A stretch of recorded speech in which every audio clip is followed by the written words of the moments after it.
اللہ الرحمن الرحیم عربی زبان میں رمضان رمز سے لیا گیا ہے جس کی مطلب شدید گرمی اور تپش ہے۔ ماہ رمضان میں مسلمان روزے کی حالت میں سارا دن بھوکا اور پیاسا رہتا ہے۔ رمضان سے مراد جل جانے کی کسی چیز کا جل جانا ہے۔ رمضان میں جل جانے سے روزے کا کیا تعلق واسطہ ہے؟ جب ایک مسلمان کے سارے سال اسلامی مہینے کے مطابق 303 دن کے گناہوں کو اللہ تعالیٰ بخش دیتا ہے، جس طرح انسان بھوک اور پیاس کی شدت کو محسوس کرتا ہے، بھوک اور پیاس میں جلتا رہتا ہے، جتنی شدید سے بھوک اور پیاس لگتی ہے اسی طرح آگ پیدا ہوتی رہتی ہے۔ ایندھن کی آگ میں چیزیں جل کر راکھ ہو جاتی ہیں، اور رمضان میں روزے دار کی بھوک پیاس سے جو آگ بنتی ہے، اس سے اللہ تعالیٰ مسلمان کے سارے سال کے گناہوں کو جلا کر راکھ کر دیتا ہے۔ آخری روزے اللہ تعالیٰ روزے دار کے پورے سال کے گناہوں کو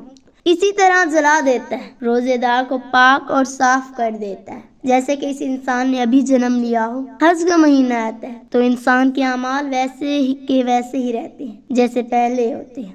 جب رمضان آتا ہے تو نبی کریم صلی اللہ علیہ وآلہ وسلم کا فرمان ہے کہ ہر نیک کام کرنے کا ثواب کئی گنا بڑھا دیا جاتا ہے۔ ایک فرض کو ادا کرنے کا ثواب 70 فرائض کو ادا کرنے کے ثواب کے برابر ہو جاتا ہے۔ ایک نفل کو ادا کرنے کا ثواب ایک فرض کے ادا کرنے کے برابر کر دیا جاتا ہے۔ حضرت علی رضی اللہ تعالیٰ عنہ سے مروی ہے کہ جس مسلمان نے ایک فرض روزے کو چھوڑ دیا پھر قیامت تک اس روزے کا کفارہ ادا کرنے کے لیے روزہ رکھتا رہے تو پھر بھی وہ مسلمان اس قضا کیے ہوئے روزوں کا ثواب حاصل نہ کر پائے گا۔ فرض روزے میں بہت زیادہ طاقت ہے، بغیر کسی وجہ سے رمضان کا روزہ قضا کرنا بہت بڑے گناہ کے زمرے میں آتا ہے۔ اس عمل کو جاری رہنے سے انسان فاسق و فاجر ہو جاتا ہے۔ اس حالت میں انسان کو اللہ تعالیٰ سے سچی توبہ استغفار کرنی چاہیے تاکہ اللہ تعالیٰ ہم کو اس گناہوں سے معاف کر دے۔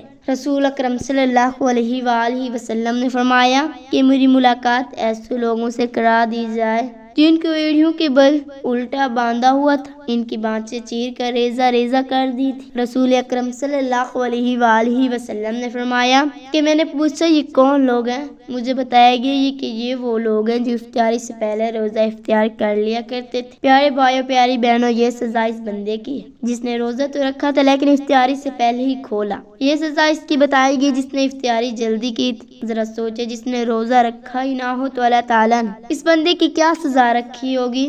پھر ہم اللہ تعالیٰ کی ذات سے دنیا اور آخرت سلامتی کے بارے میں سوال کرتے ہیں۔ اللہ تعالیٰ کی رحمت بہت زیادہ ہے۔ اللہ تعالیٰ رمضان کے مہینے میں ثواب کے بارے میں یوں ارشاد فرماتا ہے، ایک فرض کو ادا کرنے کا ثواب 70 فرائض کو ادا کرنے کے برابر کر دو، نفل کو ادا کرنے کا ثواب فرض کو ادا کرنے کے برابر کر دو۔ جو پورا رمضان تراویح کی پابندی کرے گا اور پورے مہینے کے روزے رکھے گا تو اللہ تعالیٰ اس بندے کے گناہوں کو ایسے دھو دے گا جیسے اس بندے نے آج ہی جنم لیا ہو۔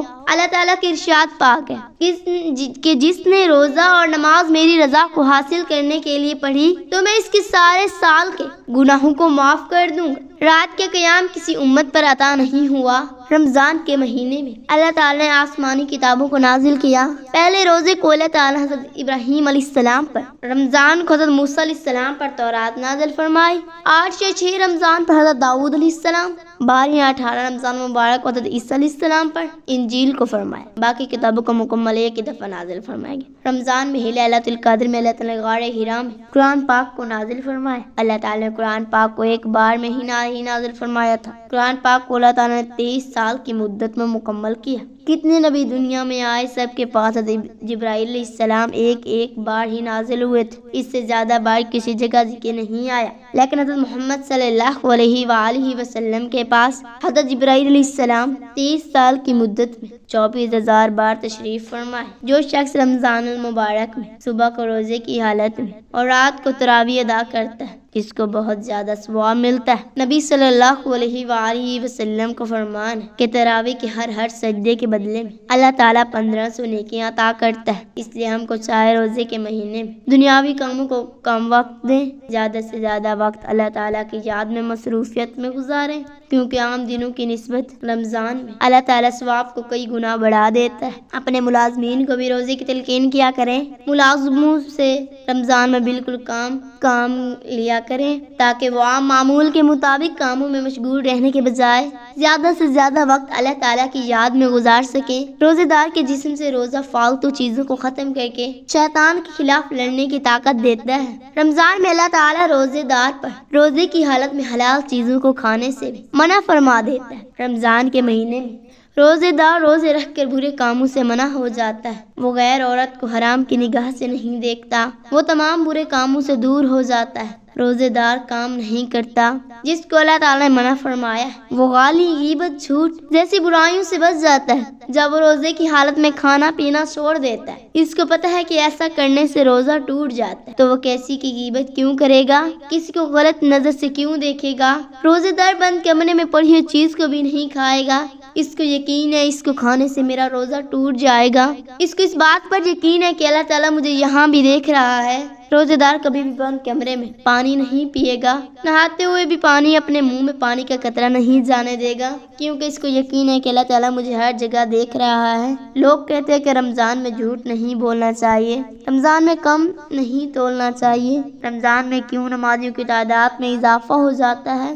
کیونکہ ماہ رمضان میں شیطان کو قید کر دیا جاتا ہے۔ حضرت محمد صلی اللہ علیہ وآلہ وسلم کی امت سے پہلے یہ شرف کسی بھی امت کو حاصل نہیں ہوا کہ رمضان کے مہینے میں شیطان کو باندھ دیا جائے گا، جہنم کے دروازے بند کر دیے گئے ہوں گے، جنت کے دروازوں کو کھول دیا گیا ہو۔ رمضان کے مہینے میں امت حضرت محمد صلی اللہ علیہ وآلہ وسلم پر چونٹیاں، مچھلیاں اور ہوائیں بھی دعا کرتی ہیں۔ کسی امت کو یہ شرف حاصل نہیں ہوا تھا کہ رات کی آخری پہر عبادت کرنے سے اس کے سب گناہوں کو معاف کر دیا جاتا ہے۔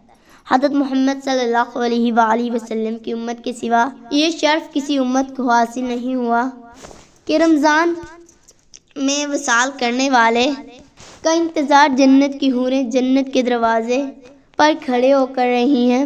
اللہ تعالیٰ روزے دار کے لیے جنت تیار کی ہے کہ دنیا میں میرے اس نیک بندے نے روزہ رکھ کر سارا دن بھوک اور پیاس سے گزار دیا تھا، میں یہاں اس کا صلہ اپنے نیک بندوں کو عطا کروں گا۔ اللہ تعالیٰ سے دعا ہے کہ اللہ تعالیٰ ہم کو نیک اعمال کرنے اور رمضان مبارک کے جو روزے بچ گئے ان کو پورے استقامت کے ساتھ رکھنے کی توفیق عطا فرمائے۔ آمین ثم آمین۔ ناظرین، کمنٹ باکس میں اللہ تعالیٰ کے 99 ناموں میں سے ایک نام ضرور ٹائپ کریں۔ شکریہ۔